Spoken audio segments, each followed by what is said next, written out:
การที่โครงการใดหนึ่งที่จะมีการลงทุนหรือกับว่าเกิดขึ้นได้อยู่ในบ้านเฮานี่นะมันจะต้องได้มีการติดตามกวดการเรื่องของผลกระทบด้านสิ่งแวดล้อมและก็เรื่องของสังคมบ่การลงทุนใดหนึ่งจำเป็นจะต้องมีการประเมินผลกระทบต่อสิ่งแวดล้อมโดยอิงตามการจัดแบ่งก็คือกลุ่มของการลงทุนที่มีผลกระทบน้อยหรือบ่หุนแฮงแม้จะต้องได้ศึกษาเบื้องต้นเกี่ยวกับผลกระทบสิ่งแวดล้อมและ2ก็คือกลุ่มการลงทุนที่มีผลกระทบอย่างหลวงหลายหรือหุนแฮงเนาะต้องได้ประเมินผลกระทบต่อสิ่งแวดล้อมแบบละเอียดบอกง่ายๆก็คือถ้าว่าโครงการใดที่เป็นโครงการเอาใหญ่แน่แล้วคิดว่ามีผลกระทบด้านสิ่งแวดล้อมหลายก็เฮงต้องได้มีการกวดการเป็นอันละเอียดเลย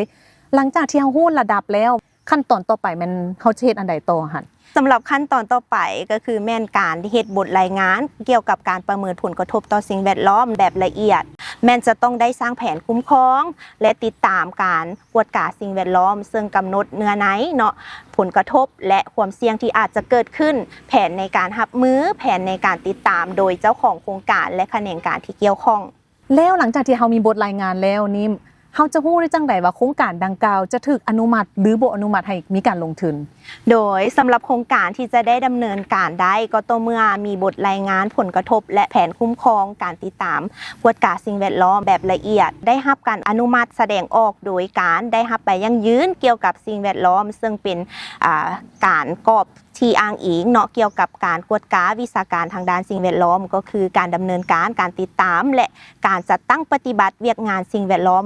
โดยโครงการเป็นต้นเนาะบ่ว่าจะเป็น1พันธะของสิ่งแวดล้อม2เงื่อนไขของใบยั่งยืนเกี่ยวกับสิ่งแวดล้อม3ก็คือแผนคุ้มครองและติดตามกวดการสิ่งแวดล้อม4ก็คือแผนการทดแทนค่าเสียหาย5การจัดสรรภูมิลำเนาและอาชีพและแผนคุ้มครองเฉพาะด้านแสดงว่าจะต้องนี่มีใบยั่งยืนเกี่ยวกับสิ่งแวดล้อมออกมาแล้วปานนี้สังคมสังคมหรือว่าอาจจะเป็นชุมชนเนาะเฮาจะมีส่วนร่วมในขบวนการประเมินขบวนการติดตามผลกระทบทางด้านสิ่งแวดล้อมและสังคมได้แบบใดหั่น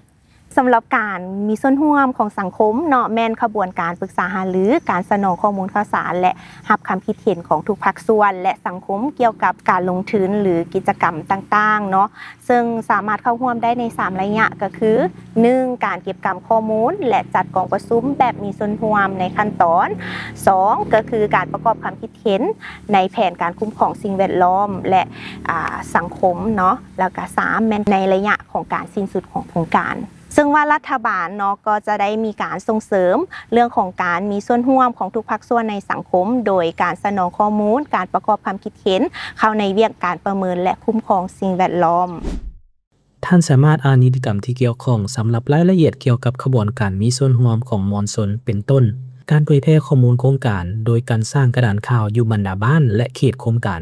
จัดกองประชุมคันบ้านในระยะเก็บกำข้อมูลในขบวนการทบทวนมีการจัดกองประชุมปรึกษาหารือแบบมีส่วนร่วมขั้นท้องถิ่น